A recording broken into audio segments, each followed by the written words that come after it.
Assalamualaikum warahmatullahi wabarakatuh.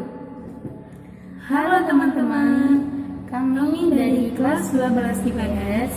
Di video ini kami akan membuat podcast yang membahas tentang tokoh-tokoh Islam ternama. Let's begin. Halo, perkenalkan nama saya Nurfari Atwadaya dan ini rekan saya. Halo, nama saya Rini Muzawalandari. Gimana nih kabar kamu? Alhamdulillah baik dan sehat nih. Terus kalau kamu gimana? Aku juga alhamdulillah sehat. Kamu sering dengar gak sih tentang perkembangan Islam di dunia ini? Di dunia ini tuh sangat dipengaruhi oleh beberapa tokoh-tokoh Islam yang sampai sekarang masih dikenal di dunia. Nah, benar banget tuh. Soalnya dari beliau tuh pernah mengarang beberapa kitab dan mengarang beberapa karangan yang emang sampai sekarang benar-benar dirasakan manfaatnya oleh seluruh umat Islam di dunia ini. Jadi menurut kamu siapa sih tokoh Islam yang menjadi inspirasi di dalam hidup kamu? Oke, kalau aku sih lebih ke Imam Ghazali ya. Iya juga ya. Terus menurut kamu siapa sih tokoh Islam yang menjadi inspirasi kamu di dalam hidup? Kalau aku lebih ke Imam Ghazali sih ya. Berarti aku boleh tanya-tanya dong tentang biografi beliau. Boleh lah. Oke. Terus Imam Ghazali itu kan nama terkenalnya ya. Terus nama lengkapnya beliau itu siapa sih? Kalau nama lengkap beliau itu Imam Abu Hamid Muhammad bin Muhammad bin Muhammad bin Taus At-Tusi Asy-Syafi'i Al-Ghazali. Tapi kalau biasanya orang Arab tuh nyebutnya sama 2 Z, Al-Ghazali, yang artinya pemintal benang. Jadi ayah beliau tuh pekerjaannya pemintal benang. Tapi kalau lumrahnya dari orang Indonesia tuh dia menyebutkan dengan 1 Z yang artinya salah satu kota yang dia duduknya itu Ghazalani.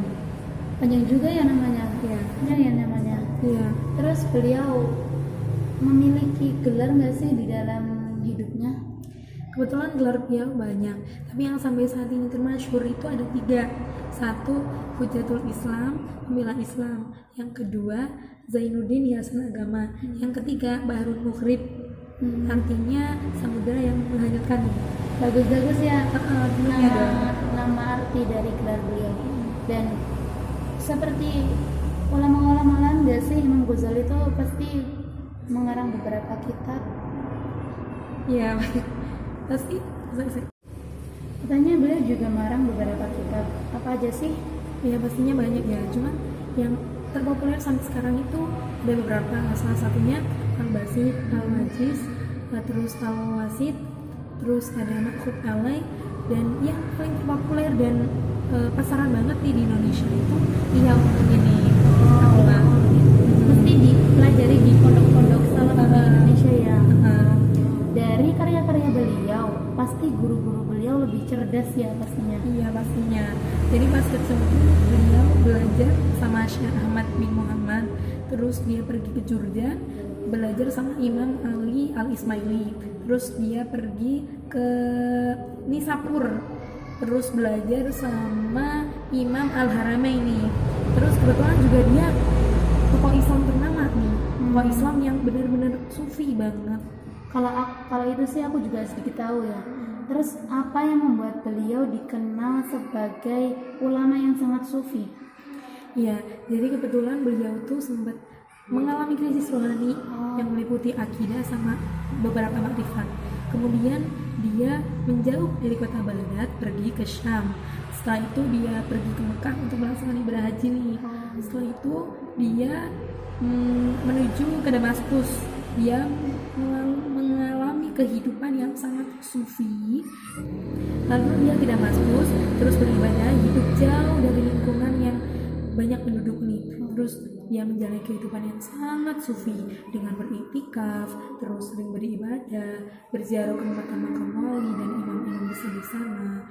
Jadi dia itu benar-benar melalui proses kehidupan yang jauh dari keduniawian.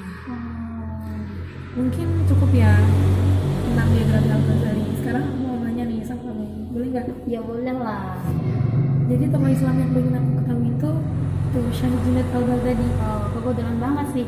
Aku sama beliau tuh sangat terinspirasi dengan jasa-jasa beliau dan karya-karyanya beliau. Terus Berarti kamu tahu dong berapa biografinya? Ya, sedikit tentang biografi Syekh Junaid al-Baghdadi.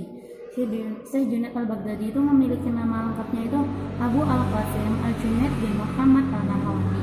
Beliau lahir dan wafatnya itu di kota yang sama, yaitu kota Baghdad, pada Jumat sore sekitar tahun 298 Hijriah. Oh, berarti kota kelahiran dan wafatnya pun sama ya? Ya, sama.